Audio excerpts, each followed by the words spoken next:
General J. Hood, who's the commander of Joint Task Force Guantanamo. General Hood has been is currently engaged in, the commander's inquiry with respect to the situation involving the use of religious articles at Guantanamo. I mentioned he continues his investigation, his inquiry. He's not finished with it.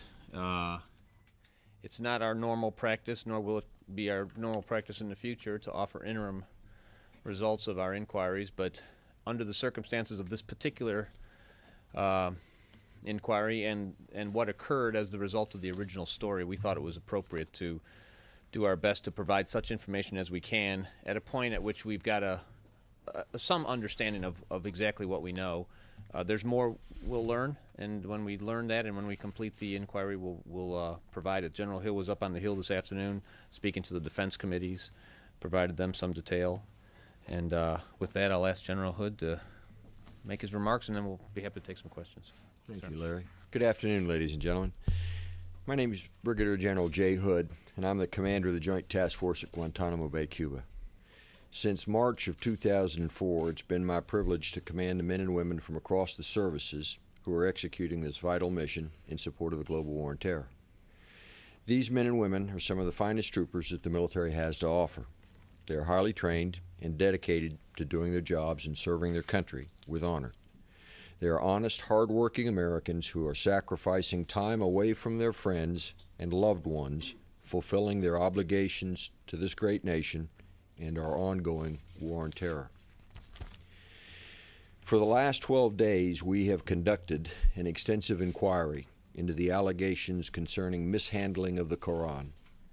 From the beginning of the inquiry, I directed that we look into all alleged Koran mishandling allegations, and specifically focused on whether any member of the Joint Task Force had flushed a Koran down a toilet. Additionally, I asked the team to identify the documented procedures for handling Koran from 2002 until the present, and to identify any incidents where Joint Task Force personnel failed to follow established procedures, and then to make any recommended changes to our current procedures for handling the Koran or any religious items provided to the detainees. To date, we have reviewed over 3 years' worth of records compiled by Joint Task Force Guantanamo and its headquarter predecessors to answer these questions. We've reviewed approximately 31,000 documents, both electronic and hard copy. And what I'd like to do now is provide you an interim update to my inquiry in terms of our findings. First off, I'd like you to know that we have found no credible evidence that a member of the Joint Task Force at Guantanamo Bay ever flushed a Koran down a toilet. We did identify 13 incidents of alleged mishandling of the Koran by Joint Task Force personnel. 10 of those were by a guard and 3 by interrogators. We found that in only 5 of those 13 incidents, 4 by guards and 1 by an interrogator, there was what could be broadly defined as mishandling of a Koran. None of these 5 incidents was a result of a failure to follow standard operating procedures in place at the time the incident occurred. We have determined that in 6 additional incidents involving guards, that the guard either accidentally touched a Koran, touched it within the scope of his duties, or did not actually touch the Koran at all. We consider each of these incidents resolved. In 2 additional incidents involving interrogators, we found that a Koran was either touched or stood over during an interrogation. The first incident does not appear to be mishandling, as it involved placing 2 Korans on a television. The Koran was not touched during the second incident, and the interrogator's action during the interrogation was accidental. We've also identified 15 incidents where detainees mishandled or inappropriately treated the Quran. One of which was, of course, the specific example of a detainee who ripped pages out of their own Quran. As part of this review, we determined that the guidance to the Guard Force for handling the Quran is adequate and has essentially remained unchanged since the early days of detention operations, including the written Quran handling procedures from January 2003. We will continue to review the adequacy of our procedures and develop recommendations that will allow us to improve practices and processes outlined in our standard operating procedures, just as we have from the early days of detention operations at Guantanamo. We are currently screening other miscellaneous documents for allegations of Quran mishandling that may have credibility. That includes habeas pleadings or accounts filed by habeas litigators and newspaper accounts. To gain a better appreciation for these incidents, I think it's important to understand a little bit about the population of the detainees at Guantanamo Bay. This is not a benign group of people. These are enemy combatants that are detained because they represent a clear threat and danger to the United States and our allies. These detainees have provided and continue to provide valuable intelligence in the war on terror.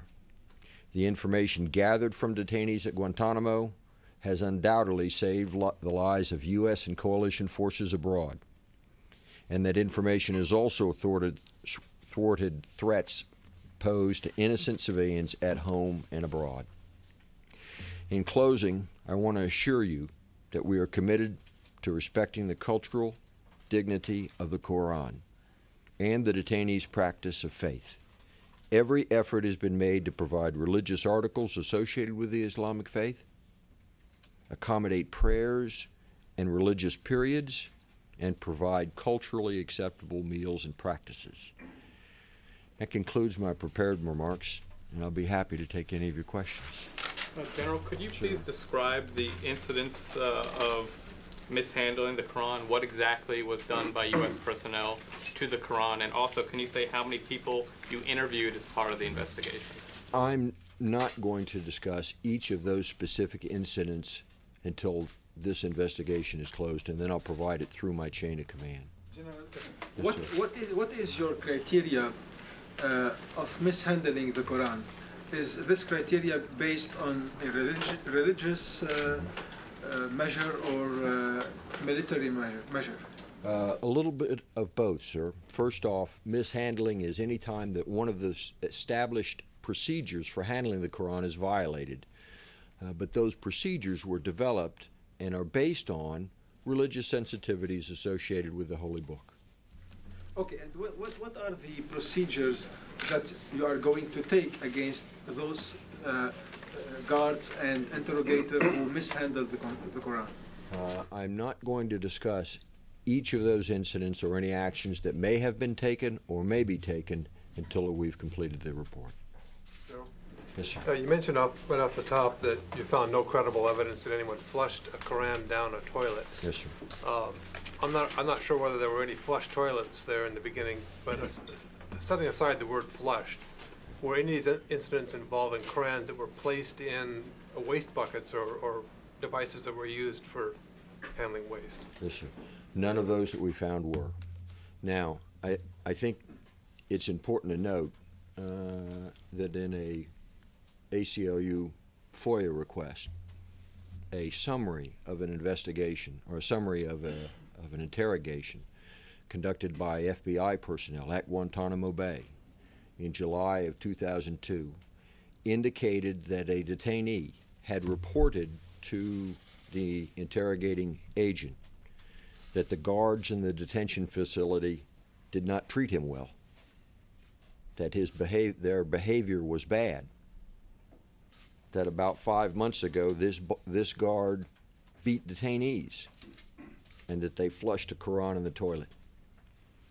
That FBI report from the 1st of August 2002 came to my investigating team's attention within 24 to 48 hours of me initiating the investigation. And they brought that to me, and because we considered this a very sensitive report, we brought this detainee in and spoke with him.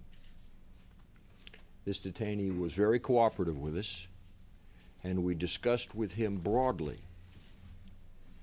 his treatment in his early days at Guantanamo Bay. And we asked him, was he beaten or abused?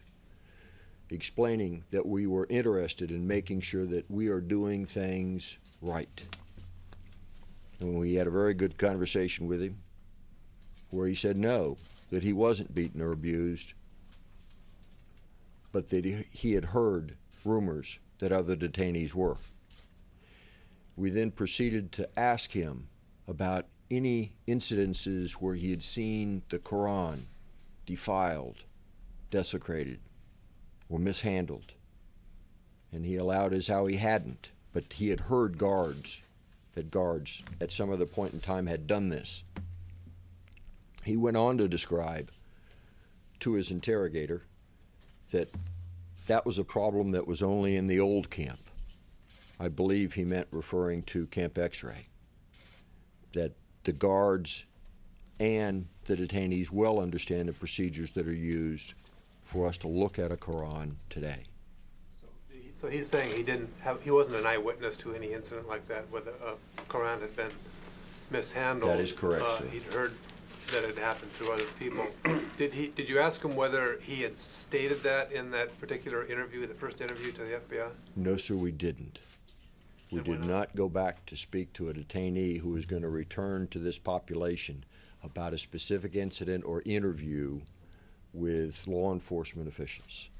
What did you mean when you said that was a problem in the old camp? The detainee was explaining to us that his problems with the Quran that he was familiar with came from Camp X-Ray. In other words, he had arrived at Guantanamo in late January, very early February of 2002 in one of the first few lifts of detainees to Guantanamo. So his initial 3 or 4 months had to have been spent in Camp X-Ray.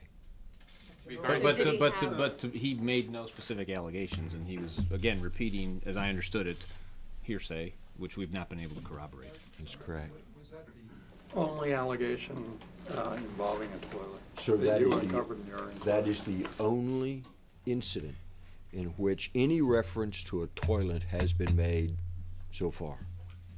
Larry?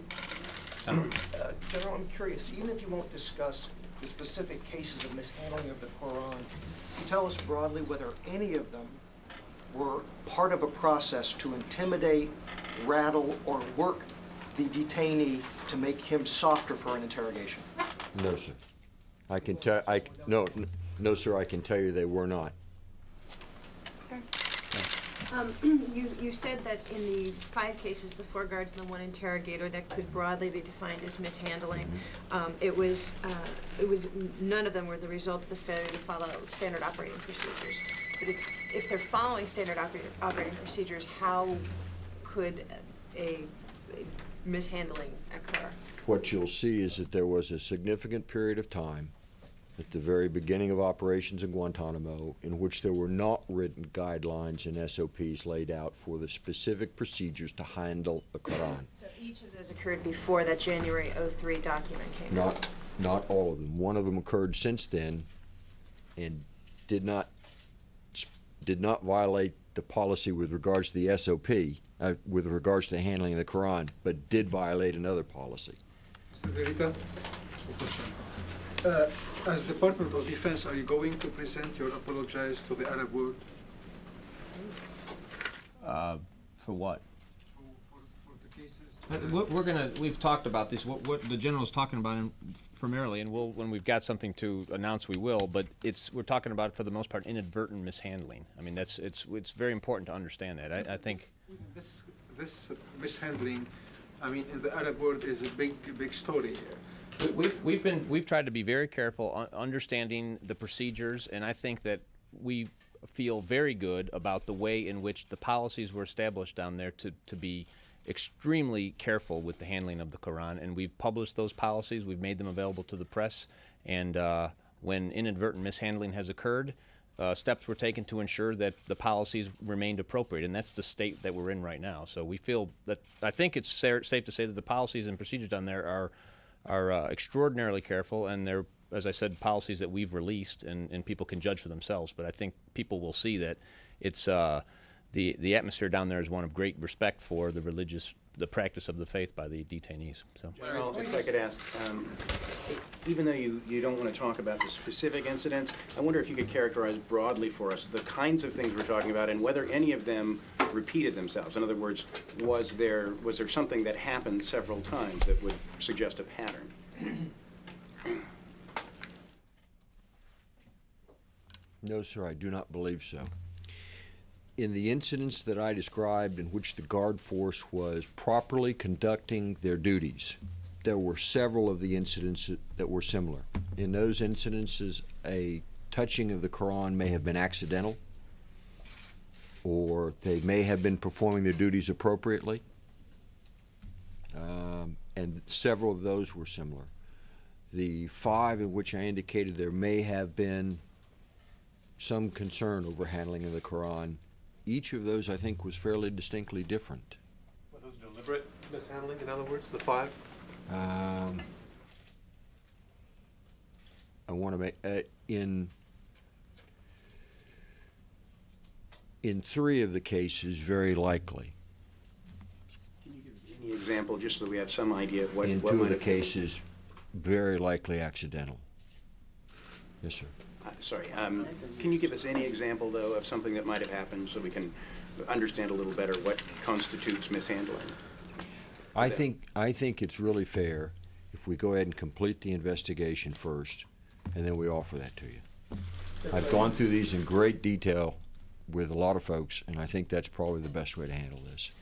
We're back at the Red Cross last week. When you looked at Red Cross records from 2002, we learned last week that they had made a complaint to General Miller. They didn't say what it was. What is it that they had complained about that your investigation found? Okay, you know those ICRC communications with the United States government are privileged communications. But the ICRC, broadly, has helped us by bringing to our attention information they believe that they're on how we can run this camp and facility more humanely. I know that the ICRC, and the ICRC has said this, brought to our attention concerns over handling of the Quran. And when they did, General Miller issued orders and instructions to see that those concerns were addressed. And frankly, from about January 2003 to today, when you see the scope of the incidents and the timing of them, you'll see that's largely occurred. And again, we've not characterized it, but I think that the ICRC has said multiple. It's our understanding it's probably 2 or 3 instances where the ICRC has raised an issue, and we've gone back to try and make sure we understand it as well as we could. But it's a number on that magnitude. Do you feel like that there's been irreparable damage now done in the Muslim world, regardless of whether these claims have been substantiated, that cannot be undone? I think that's probably a question better left to someone who has studied this issue in a broader sense. I think it's more appropriate that I speak to you about issues concerning the safety and custody mission at Guantanamo Bay and what we're doing in the intelligence gathering. But let me just nick real quickly, and it gets back a little bit to Joe's question.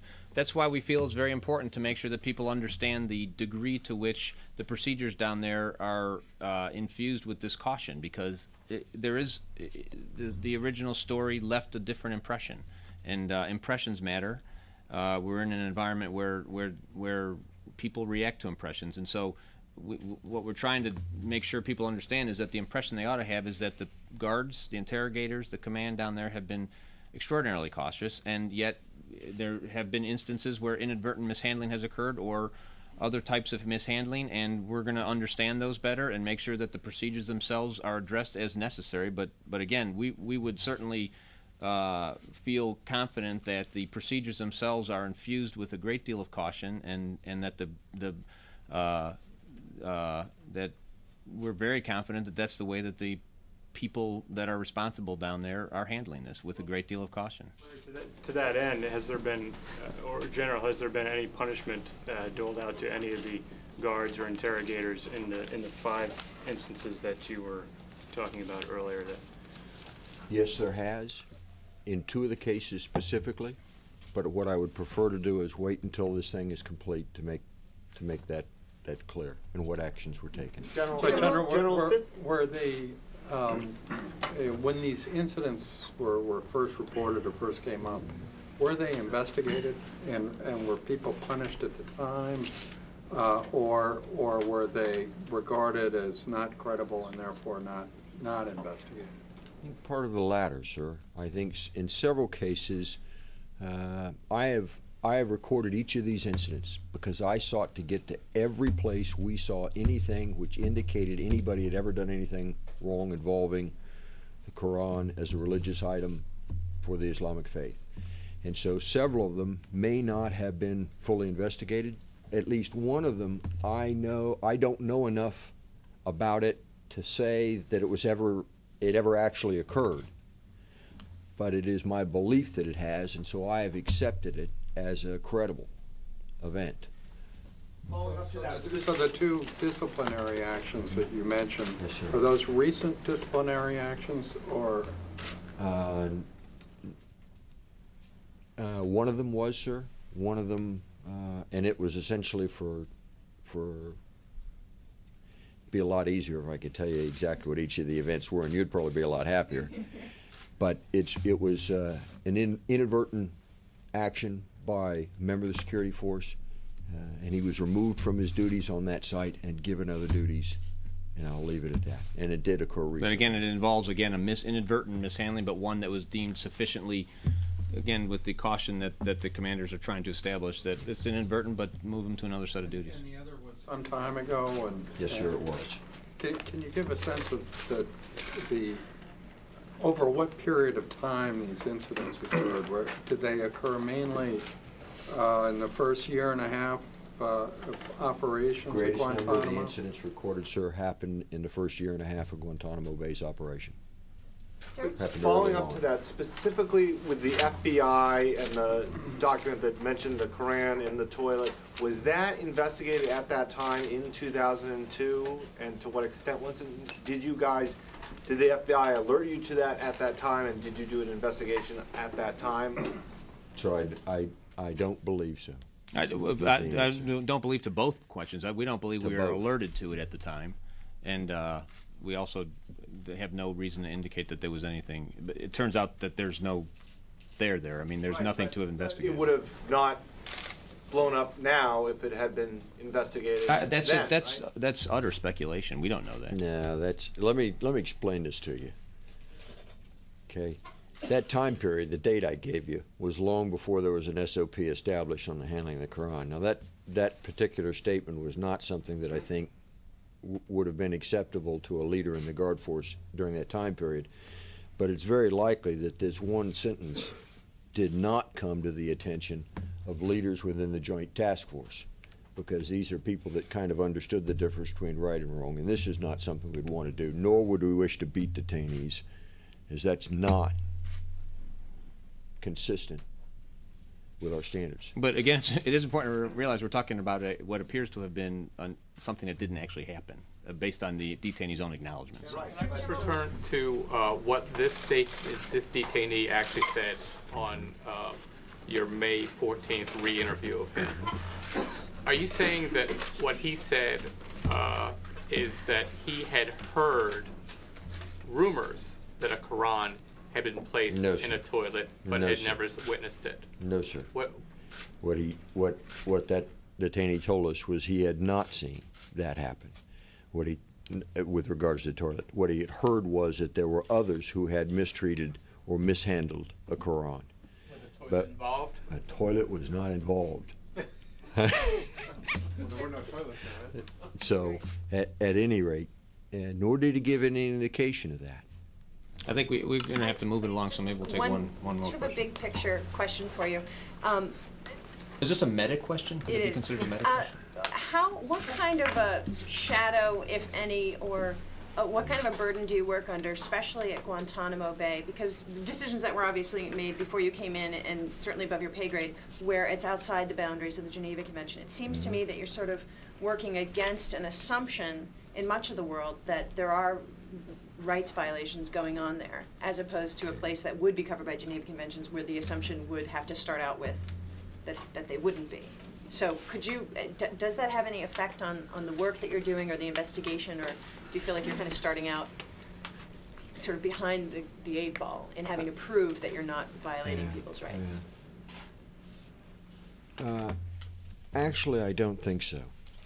Any allegation that comes to us, which is outside the limits of our duties and policies that guide us, outside of our own standard operating procedures, we're going to stop and look at and see if what we're doing is being done properly. And if it isn't, we'll take whatever corrective action is necessary, to include punishment if somebody has willfully done something they're not supposed to do, or retraining if we've had somebody do something that they didn't fully comprehend or understand the consequences. Plus, Pam, if I'll just remind people, we've had enormous amount of interest in our operations at Guantanamo. We've had probably a couple of hundred members of Congress down there. I don't know how many members of the press corps. The International Committee of the Red Cross has essentially a permanent presence down there. It gets an awful lot of it gets a lot of people that are highly interested in our operations, and as a result, there's a degree of transparency down there that is something for people to go observe, and we obviously welcome you folks to get on down there sometime. General Hood would be loved to have it. Why he changed his story, or how would you explain that? Pardon me, sir? Did you ask the detainee why he changed his story, or how would it account for the radical difference between the FBI statement and the one he gave to you on the 14th? No, sir. We did not wish to discuss with the detainee this to make reference to this particular report, because obviously he doesn't have access to it. What I was aware of that wasn't previously reported is that this report is a summary of 2 separate interviews that occurred the week prior to this summary being written by a detainee in a foreign language with another linguist. And so the specific verbiage used, we weren't going to try and go back and ask him, here, look at this Federal Bureau of Investigation report or summary of their There's a lot of these documents. It's important. Remember, I talked about this with some of your colleagues earlier. They're now second or third hand reports of hearsay. The degree of uncertainty of the actual words is something to be at least aware of. It's somebody who said they heard something, and then 2 or 3 beats off of that, a summary of somebody having asked those questions. So it's important to, that makes the challenge that General Hood has is formidable, to go back and try and correlate log entries that say a guard accidentally knocked the Koran down or something. That's an example of an inadvertent handling, and then go back to see what kind of an FBI or allegation somewhere might correlate to that log entry when they're 1 or 2 off. So it's a difficult challenge. No, I'm not saying that at all, sir. And these but it's aren't a summary. Quotes. These are summaries. It's a summary of somebody else's interrogation. That's the point, Tom. So he was asked specifically if he had about the allegation of a Quran going in a toilet, though, correct? I do not believe they used that word, toilet, which I've told you again. He was asked about defiling, desecration, mistreatment of the Quran.